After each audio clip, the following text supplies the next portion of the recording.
Senhor, eu te peço, Senhor, que o Senhor utilize a vida da Carmen hoje, Pai, que flua através dela a sua palavra, Senhor, e que aqui encontre corações, Pai, prontos, Pai, a receber isso, prontos, Pai, a aprender de Ti, Senhor, com atenção, com amor, com carinho, Senhor. Vem, traz, Senhor, tudo que o Senhor tem para nós hoje, Pai, eu te peço. E abençoe a Carmen em nome do seu Filho Jesus, Senhor.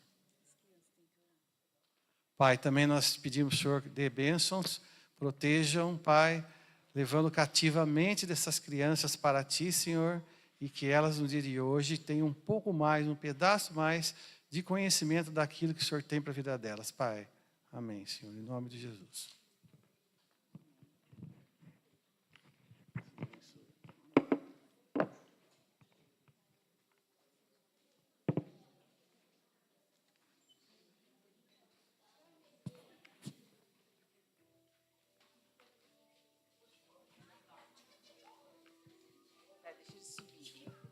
Boa noite, irmãos.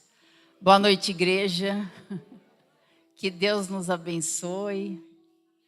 E o que o pastor Amir falou, ele falou tanto de Isaías, hoje a pregação está em Isaías. E toda vez que a gente vai pregar, sempre tem uma música do louvor, que é a pregação, né? E hoje eu vou falar da majestade do Senhor, a majestade de Deus. Então vocês podem abrir Isaías 40, do versículo 12 ao 31. Isaías 40, do versículo 12 ao 31.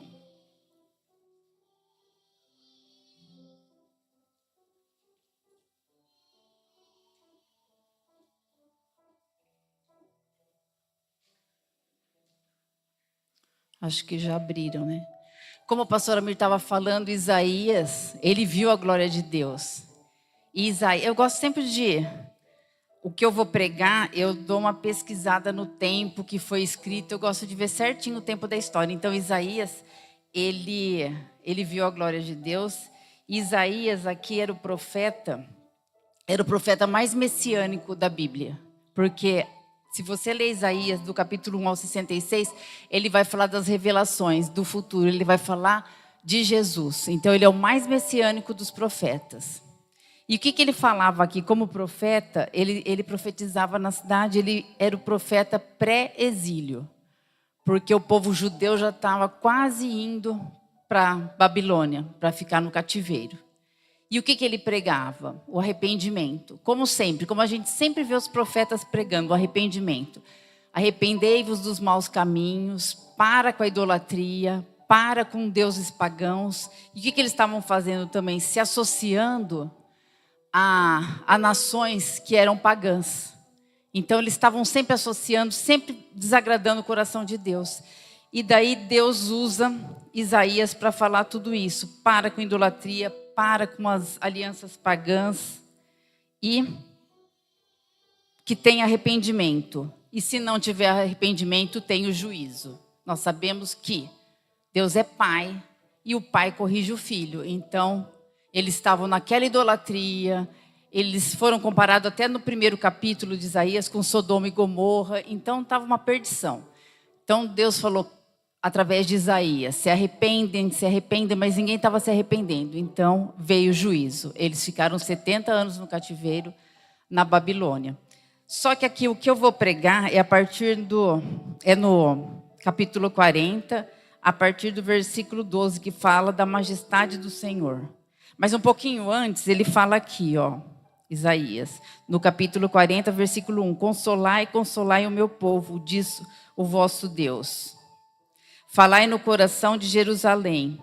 Bradai-lhe que já é findo o tempo da sua milícia. Essa milícia aqui é o cativeiro.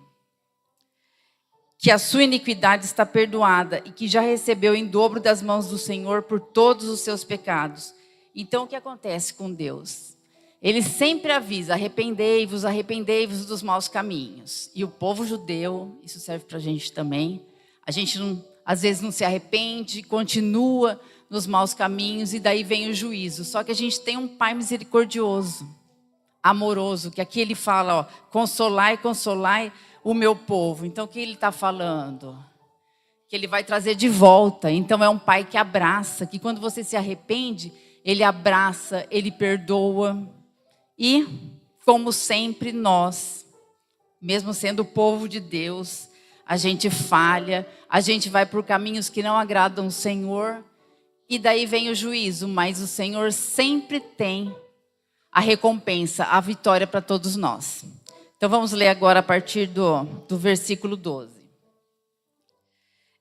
A majestade do Senhor. Quem na concha de sua mão mediu as águas e tomou a medida dos céus a palmos? Quem recolheu na terça parte de um efa o pó da terra e pesou os montes em romana e os outeiros em balança de precisão? Então, olha aqui a grandeza do Senhor. Quem na concha de sua mão mediu as águas? Quem fez isso? Deus. Quem mediu ali a terra? Deus. E o que é um efa? Um efa era uma medida. Era uma unidade de medida para medir grãos e farinha. Então ali ele media o pó da terra. E os outeiros ali significa os montes, os morros, as montanhas. Então olha a grandiosidade de Deus.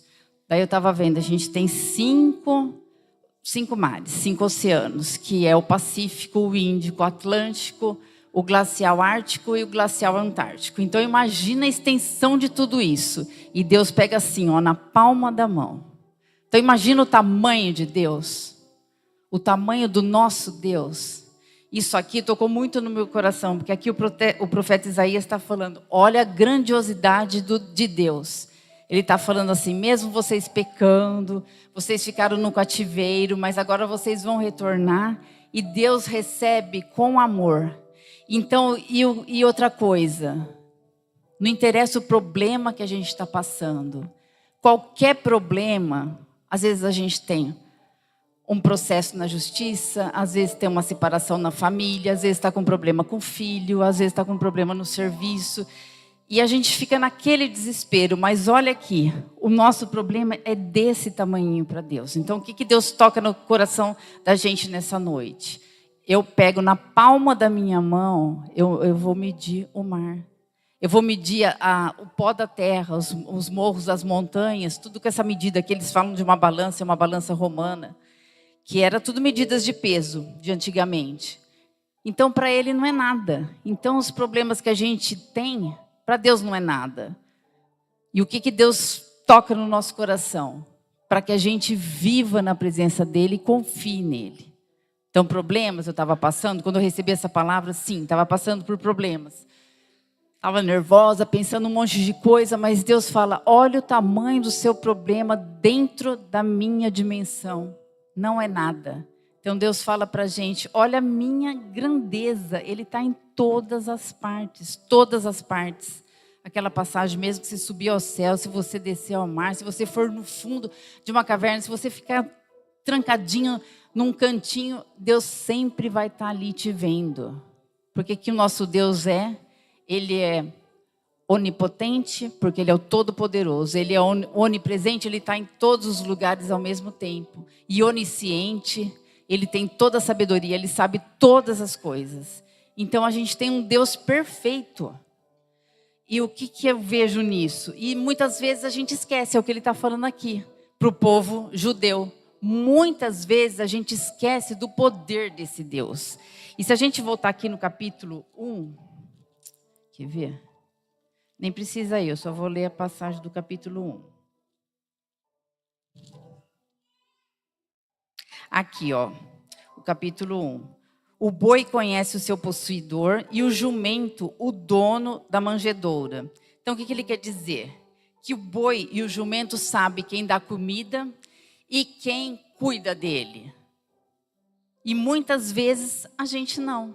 Porque a gente passa por um problema desesperado e esquece de descansar no Senhor. Então, o que acontece? Eu estava passando por um problema? Sim. Mas a hora que eu vi essa passagem, eu falei, meu Deus, me perdoa. A sua grandiosidade, a sua majestade é muito, muito, muito grande. E a gente se preocupa com umas coisas tão bobas. E outra coisa, o que Deus pede para a gente em tudo isso? O que Ele pede para a gente é se posicionar. E o que é se posicionar? É descansar no Senhor, é confiar nele. E é para a gente ficar de braços cruzados? Não. Deus, Ele quer um povo cristão ativo. Eu falo assim, a gente tem que crescer espiritualmente, a gente tem que crescer no nosso ambiente de trabalho, estudando, prosperando, a gente tem que crescer, fazer tudo o que está ao nosso alcance. E o impossível, o Senhor vem e faz. Então Deus quer que a gente tenha essa certeza que em todos os lugares Ele está conosco, em todas as situações Ele está conosco. Então a gente tem que aprender a confiar plenamente no Senhor. Então vamos continuar os versículos aqui até a gente chegar na águia, que a águia vai ser um bom exemplo para a gente. Quem guiou o Espírito do Senhor, ou como seu conselheiro o ensinou? Com quem tomou ele conselho para que lhe desse compreensão? Quem o instruiu na vereda do juízo e lhe ensinou sabedoria e lhe mostrou o caminho de entendimento? Então, o que quer dizer aquilo? Que Deus é o Senhor do poder, Ele é o Senhor da sabedoria, Ele é a própria sabedoria. Tudo vem de Deus. A ciência, a tecnologia, tudo que a gente vê no mundo vem de Deus, porque a sabedoria, Ele é a essência da sabedoria. Tudo vem dEle. Então Ele fala aqui, por que vocês têm medo? Por que vocês têm receio? Por que vocês não avançam se eu sou todo-poderoso? Que vejo tudo, que tenho toda a sabedoria, vocês só têm que me obedecer. E me obedecer é aquilo, crer na palavra dEle. E aquilo que o Beto estava falando semana passada, o ministério. Porque o esperar no Senhor, o descansar no Senhor, não é para você ficar de braço cruzado. Deus quer o povo cristão, o que eu falei, estudando, não tem aquilo, conhecer e prosseguir em... Conheça Jesus e prossiga no conhecimento. Por quê? Ele quer que a gente conheça toda a palavra. Por quê? Para que a gente não fique de um lado para o outro, qualquer doutrina a gente aceite. E nós estamos aqui no mundo. Então Ele quer que a gente esteja por dentro de tudo também. O que esteja acontecendo no país, tudo que está acontecendo, tudo está no controle dEle. Tudo que está acontecendo no mundo. Ele já tem tudo lá para o juízo final. Então a gente tem que confiar que o Senhor, Ele não está despercebido, Ele não está desligado nem dormindo, Ele está prestando atenção em todas as coisas, todas as coisas. Vamos continuar aqui nos versículos. Eis que as nações são consideradas por Ele como um pingo que cai de um balde e como um grão de pó na balança. As ilhas como pó fino que se levanta. Nem todo o Líbano basta para queimar, nem os seus animais para um holocausto. Todas as nações são perante Ele como coisa que não é nada. Ele as considera menos do que nada, como um vácuo. Com quem comprareis a Deus? Ou que coisa semelhante confrontareis com Ele? Então, o que acontece? Aqui, quando o profeta Isaías escreveu, estava lá na época da Babilônia, estava Nabucodonosor, estava todos aqueles reis lá, aquelas nações, mas vamos trazer um pouco para o nosso mundo. As grandes potências. Quais são as grandes potências hoje? Estados Unidos, o Canadá, o Reino Unido, a China, que eles dominam o dinheiro, o Japão, que domina a tecnologia, são as grandes potências. E a gente fica desesperado, olha, vai ter guerra, vai ter isso, vai ter aquilo. Sim, tá chegando os finais dos tempos. Mas essas grandes potências para Deus é o quê? Como um pingo que cai do balde. Então não é nada. Então a gente fica nessa brigaiada, esquerda, direita, mas Deus fala assim, sou eu que estou vendo tudo, eu que comando tudo. O que nós temos que fazer? Nossa parte. Nós que temos filhos, a gente tem que mostrar o reino de Deus. Nós temos que deixar eles fortes, firmes na palavra de Deus. Porque daí eles fortes, ninguém vai fazer a cabeça deles. Mesmo que venha, sei lá, qualquer pessoa com ideias diferentes, eles vão estar fortalecidos na rocha que é Jesus Cristo. Então Deus é o Todo-Poderoso. Então o que nós temos que fazer é isso. A gente tem que cuidar dos nossos filhos, dar o melhor, dar a palavra de Deus, dar educação, dar bom caráter, dar ensinamento de respeito às pessoas. A gente tem que fazer a nossa parte, fazer o melhor para eles, porque nós estamos nesse mundo. E o nosso reino é de Deus. Então, esquerda ou direita, a situação é difícil, isso e aquilo, mas com esquerda ou direita, a situação é a mesma, eu sei. Mas vamos fazer a nossa parte, porque tudo não foge do controle do Senhor. tudo Ele está vendo. E tudo já está escrito, tudo tem um propósito e tudo Ele já sabe o que vai acontecer. Então vamos fazer a diferença nesse mundo com as nossas atitudes, com nossas atitudes perante as pessoas que trabalhamos, com as nossas atitudes perante as pessoas que a gente convive no mercado, na padaria, nos vizinhos. Vamos fazer a diferença para eles verem a luz de Jesus na gente. É isso que nós precisamos fazer. Levar a luz de Jesus para as pessoas e eles verem a majestade do Senhor nas nossas vidas. Porque Deus está no controle de tudo, de tudo. Esse negócio aqui que eu vi da concha da sua mão, imagina, Ele pega a água do mar na mão. Imagina a grandiosidade dele. É esse Deus que vem, que cura, que nos salva, que nos liberta e que nos livra de qualquer problema. Qualquer situação que a gente estiver passando, Ele está no controle. E a vitória é certa em nome de Jesus. Mesmo que a gente esteja no deserto, a vitória vem. A gente tem que ter paciência, perseverança e continuar fazendo o melhor. Aquilo que eu falei, não ficar de braços cruzados, e sim fazer o melhor. Dar o nosso melhor em todos os lugares. Nós temos que ser o exemplo em todos os lugares. Dar o nosso melhor.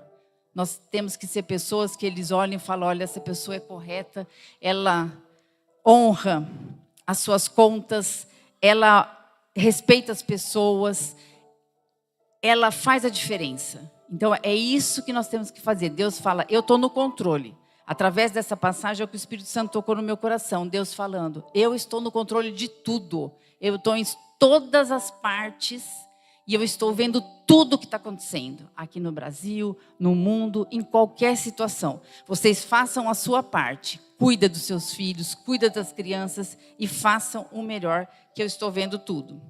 E aqui continuando, no versículo 19. O artífice funde a imagem e o ourives a cobre de ouro, e cadeias de prata forja para ela.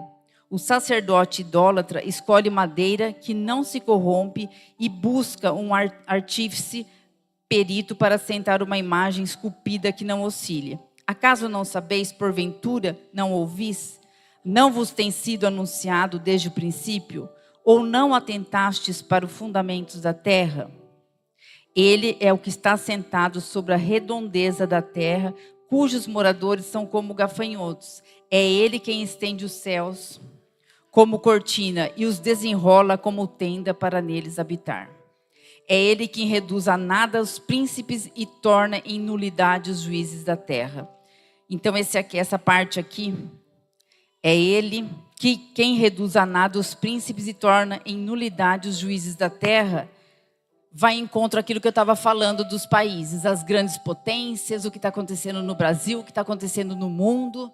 Deus está no controle de tudo, porque é Ele que tira e coloca rei, Ele que tira e coloca governante.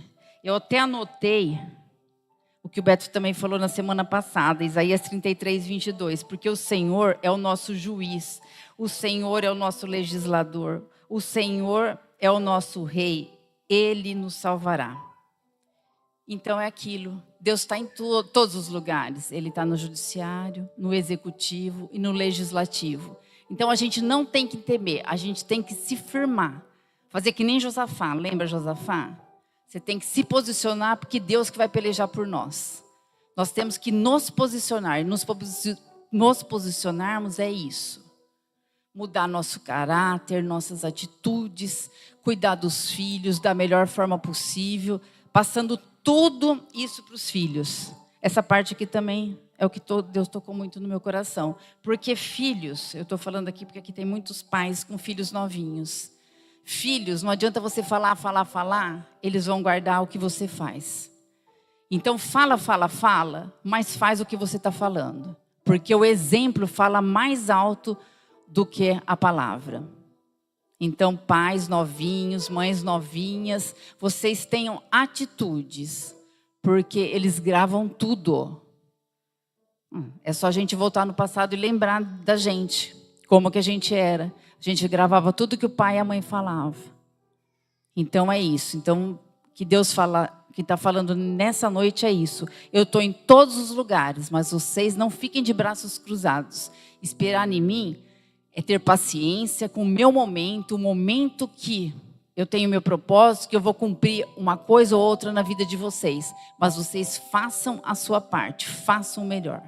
Que é, ore mais, jejua, tenha mais intimidade com o Senhor e procura mais as coisas do Senhor, do reino. E é assim que Deus quer que a gente toque a vida, dando exemplos não só para as pessoas ao nosso redor, mas para os que estão dentro da nossa casa. E ele é o que está sentado sobre... ele é o que está sentado sobre a redondeza da terra, no versículo 22, cujos moradores são como gafanhotos. É ele que estende os céus como cortina e os desenrola como tenda para neles habitar. Continuando aqui, que eu estava... Depois desse capítulo aqui, eu estava estudando Deus. Então ele fica no universo, vendo tudo que está acontecendo. E ele fica assim na redondeza que fala, na galáxia, vai vendo todas as coisas aqui na Terra, tudo ele vê. E esses gafanhotos aqui é para ver como nós somos medíocres e pequenos. Porque nós somos o pó, nós não somos nada. E Deus é todo soberano, que vê todas as coisas, sabe todas as coisas. Que nem eu falei, estava pesquisando da imensidão de Deus. A gente olha para o céu à noite, a gente vê aquele monte de estrela, mas não é só aquilo. Tem trilhões de estrelas, porque tem a galáxia, tem os outros planetas. E ele dá conta de tudo, porque ele sabe o nome de cada estrela. Se ele sabe o nome de cada estrela, imagina nós que somos os filhos deles, os filhos amados, os filhos queridos, que ele tem a eternidade de presente para a gente. Imagina como ele cuida. Então é isso que Deus tocou muito no meu coração. Olha a majestade minha, o Senhor falando. Olha o tamanho que eu sou. Você fica preocupado com isso, desse tamanhinho. Então os países, as grandes potências, para ele é uma gotinha que cai do balde. Os nossos problemas é um pozinho de nada. Então é só a gente aguardar no Senhor. Vamos continuar aqui os versículos, que aqui é uma passagem bem bonita que vai chegar na parte principal.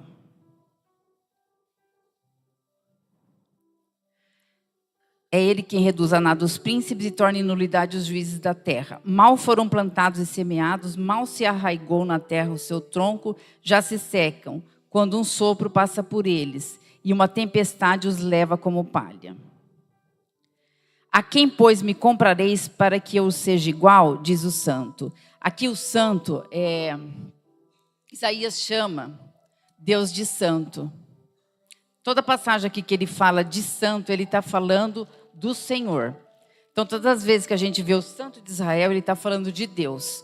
Então, Deus aqui fala: a quem, pois, me comparareis para que eu seja igual, diz o santo. Levantai ao alto os olhos e vede. Quem criou essas coisas? Aquele que faz sair o seu exército de estrelas, todas bem contadas, as quais ele chama pelo nome, por ser ele grande em força e forte em poder. Nenhuma só venha faltar. Porque, pois, dizes, ó Jacó, e falas, ó Israel, o meu caminho está encoberto ao Senhor, e o meu direito passa despercebido ao Deus. Então, Deus aqui, o que ele está falando? Ele estava preocupado que, no caso aqui, Isaías estava escrevendo por causa da idolatria do povo judeu. Eles estavam adorando outros deuses, eles estavam se misturando com as nações pagãs, e isso não agrada o coração de Deus. Por isso que Deus repreendeu, ele falou assim: não existe outro Deus, não existe os deuses pagãos. Eu sou o Deus Todo-Poderoso, eu sou o Deus Criador do céu e da terra. Eu que sei tudo o que acontece no mundo. Então aqui ele estava muito bravo com o povo judeu. Por isso eles ficaram no cativeiro na Babilônia. Permissão de Deus? Sim, porque é aquilo que eu falei, um pai corrige o filho. Então falou para eles se arrependerem e nada. Então não teve jeito, eles tiveram que ser submetidos a outra nação. E daí ali eles sofreram. E daí vem o profeta Isaías com o Deus Consolador, o Deus Provedor, o Deus Misericordioso. Por isso que no capítulo 40 ele fala: consolai, consolai o meu povo, diz o vosso Deus. Falai ao coração de Jerusalém, bradai-lhe que já é fim do tempo de sua milícia, aquilo que eu falei que é o cativeiro, que a sua iniquidade está perdoada, que já recebeu em dobro das mãos do Senhor por todos os seus pecados. Então aqui ele fala, ó, voz do que clama no deserto, preparai o caminho do Senhor, endireitai no ermo vereda nosso Deus. O que é esse endireitai no ermo? A vereda. O que é endireitai as veredas? Endireitai a sua vida, endireitai o seu coração, para você mudar, sair desses maus caminhos, porque aqui Isaías já está falando do Messias, ele já está falando de Jesus. Então muda o seu coração, muda a sua atitude, muda a sua vida, endireitai as suas veredas, os seus maus caminhos, porque Jesus está chegando. Então aqui, olha, há não sei quantos mil anos atrás, o profeta Isaías já estava profetizando a vinda do Messias. Então olha que coisa maravilhosa que é ele vê tudo isso e ele falando da majestade do Senhor. Vamos continuar aqui. Aqui, ó, no versículo 28, capítulo 40, versículo 28. Não sabes, não ouvistes que o eterno Deus, o Senhor, o Criador dos fins da terra, nem se cansa, nem se fadiga. Não se pode esquadrinhar o seu entendimento. Faz forte ao cansado e multiplica as forças aos que não têm vigor. Então, o que o profeta Isaías estava falando aqui? Aqui era o povo judeu que estava cansado de estar no cativeiro, já estava achando que Deus tinha abandonado eles. E a mesma coisa, isso serve para o nosso coração. Deus fala, eu estou com vocês até o final. Eu estou presente em todas as coisas. Então Deus mostra aqui a grandiosidade dele, como ele é um Deus eterno, criador. E ele, aqui vem uma comparação, aqui a majestade do Senhor e o cansaço das pessoas. Agora trazendo um pouco aqui para o nosso tempo. As pessoas que trabalham, têm filhos, estudam isso e aquilo, e estão cansados. Eles falam até dos jovens, os jovens também se fadigam. Mas no Senhor é onde a gente renova as nossas forças. É onde a gente é renovado dia a dia, a cada manhã. É só através do Senhor. Então ele fala, só na minha presença vocês vão ter a renovação, vocês vão ter a grandeza de viver, vocês vão ter esse poderio que é meu. Porque Deus é o dono da sabedoria, Ele é o dono de tudo. Ele que provê tudo na nossa vida. E agora vai chegar numa frase conhecida, que é da águia. Aqui, ó, antes, um pouquinho, versículo 29. Faz forte ao cansado e multiplica as forças ao que não tem nenhum vigor. Os jovens se cansam e se fadigam e os moços de exaustos caem. Mas que o esperam no Senhor renovam as suas forças. Sobem com asas como águias, correm e não se cansam, caminham e não se fadigam. Por que a águia é uma ave que é muito citada na Bíblia, não só aqui em Isaías, mas em outras passagens? Porque a águia, ela é muito forte, ela é uma ave muito forte. E ela representa o vigor espiritual. E a águia, eu estava vendo, aquilo que eu falei, eu vou estudar a palavra, daí eu fico pesquisando, e eu estava vendo a águia voando. Ela é muito grande, ela é muito forte. Então ela é um exemplo aqui para a gente, que fala, os que esperam no Senhor renovam as suas forças, sobem com asas como águias, correm e não se cansam, caminham e não se fadigam. Ela tem umas qualidades, ela é forte, ela tem determinação, porque ela voa de altitude, de altura de 3.000, 4.000 metros, eu pesquisei, tem livros que falam que até 5.000 metros. Ela voa muito alto, e a gente sabe o que acontece. Os outros pássaros, quando vem a tempestade, eles ficam desesperados, voando, se batendo de um lado para o outro, e a águia não. A águia, ela vai subindo naquela corrente quente, ela vai subindo, ela sobe para cima das nuvens, e lá ela estica as asas e ela fica pairando, ela para no ar. Então aqui está o exemplo, é o exemplo que o Senhor quer para a gente. Ela paira, então o que acontece? Nós nas tempestades, nas dificuldades, a gente tem que subir, subir, subir e descansar no Senhor. E o que é esse subir, subir, subir? Quanto mais intimidade, quanto mais leitura da palavra, quanto mais oração, quanto mais a gente buscar o Senhor, mais nas dificuldades nós vamos ser que nem as águias. Nós vamos pairar. Porque esse é o exemplo da águia aqui. Ela paira. Ela descansa no Senhor. E ela tem outras coisas aqui de exemplo para a gente. Aonde ela faz o ninho dela? No lugar mais alto. Ela faz lá na ponta do penhasco. Daí tem o penhasco, que é que nem uma montanha. Tem umas entradinhas assim, ela coloca ali o ninho dela, onde ela coloca os filhotes. E ali vem a tempestade e nada acontece com os filhotes dela, porque eles estão naquele penhasco. Vocês podem pesquisar e ver, mostra até as fotinhos. E ela coloca ali o ninho dela, sabe? Naquelas fendas ali. Então é um outro exemplo. Quando ela vai construir a casa dela, que é o ninho dela, ela coloca no penhasco. Então o que é ali? A rocha. E quem que é a rocha para a gente? É Cristo. Então pode vir a tempestade que for, os filhos dela, eles vão estar tudo ali tranquilo. E a hora que parar a tempestade, eles vão continuar tranquilo.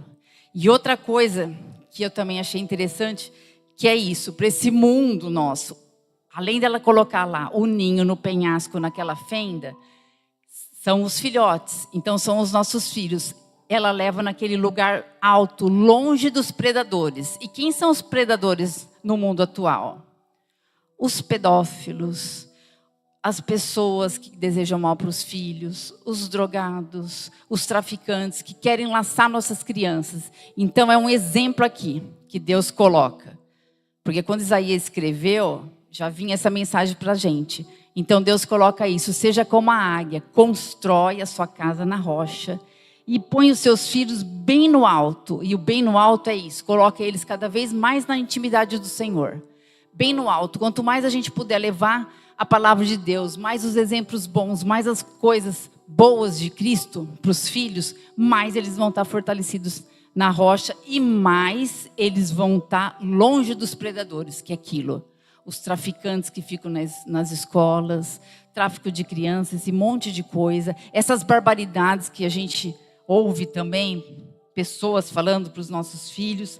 Então, se eles estiverem fortalecidos na rocha, que é Cristo, se eles estiverem num penhasco, bem nas alturas, lembre-se disso, o penhasco, eles vão estar mais perto de Deus. Então, quanto mais a gente subir, a gente levar nossos filhos no exemplo de conhecer a palavra de Deus e prosseguir na sabedoria, mais a gente vai tirar eles desse mundo tenebroso.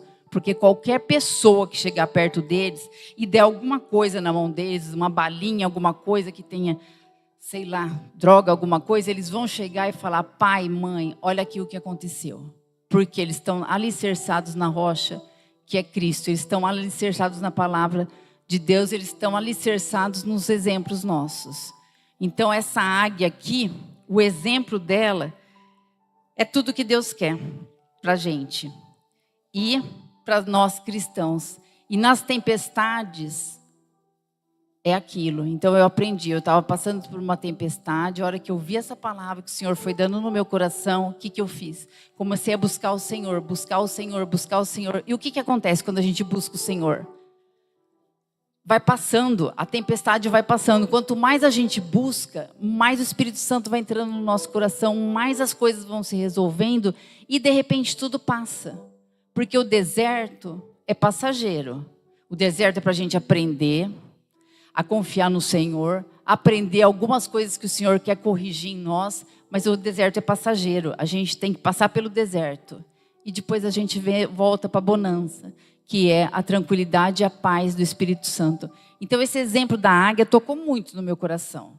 Porque a águia é tudo que o Senhor quer. Na hora da tempestade, ela vai subindo, enquanto os pássaros estão tudo apavorados, as pessoas do mundo tudo nervosos. O que ela faz? Ela vai subindo naquela corrente quente e fica planando. Parece um avião planador. Fica planando. E uma vez que eu fui para Brasília, de avião, acho que foi a primeira vez que eu andei de avião, daí eu vi o avião foi subindo, subindo, subindo, e quando estava lá em Brasília, ele estava acima das nuvens. Eu falei, meu Deus. Então a gente via assim, estava um tempo tudo nublado, e acima das nuvens estava um céu clarinho, clarinho. Então eu fico imaginando essa águia nesse céu clarinho. É assim que o Deus quer que estejamos. Eu sei que é difícil, mas Deus quer que nós descansemos nele, descansemos na palavra dele, tenhamos perseverança, consistência, e cada vez mais a gente se aprofunda nas coisas do Senhor, porque o Senhor é maravilhoso e Ele é o Todo-Poderoso. Ele está presente em todas as coisas o tempo inteiro. O tempo inteiro Deus está conosco. E é isso que Deus tocou no meu coração. Governo, isso e aquilo, claro, nós vamos voltar certinho, vamos voltar para o que for mais dos princípios cristãos, vamos fazer a nossa parte, é o que ele falou. Vamos fazer a nossa parte, mas vamos ser como as águias. Vamos deixar nossos filhos lá em cima, cada vez mais alto, cada vez mais na presença do Senhor, para que quando vier os predadores, não vai ter perigo. Não vai ter perigo nenhum. Então é isso. Que Deus abençoe e que a gente lembre o tempo inteiro nessa semana, na majestade do Senhor, que está presente em todos os lugares, e que os nossos problemas, que para a gente é muito grande, para Ele é só um pinguinho, que logo, logo Ele vai resolver tudo em nome de Jesus. E se Ele não resolver da maneira que a gente quer, Ele vai resolver da melhor maneira, que é a maneira dEle. Então é isso, que Deus abençoe todos nós, nossos filhos, nossa família, que a gente tenha uma semana abençoada, em nome de Jesus.